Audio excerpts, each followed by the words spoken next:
friend Christopher, and I have the Skyfire. This is the remote. Pretty cool. Push out, push in antenna. Good.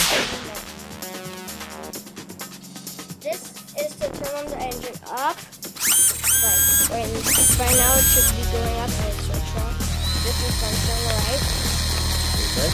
And this is to switch on lights and no lights. Okay, good. This is something the man can fly. Now let's talk about this helicopter. Alright.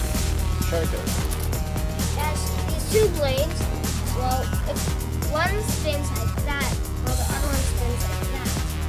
See? And then here's a weight on the top. Yep. Here's the back propeller. Good. It's for steering it, right? Yep. Okay. And the front, very Okay. aerodynamic.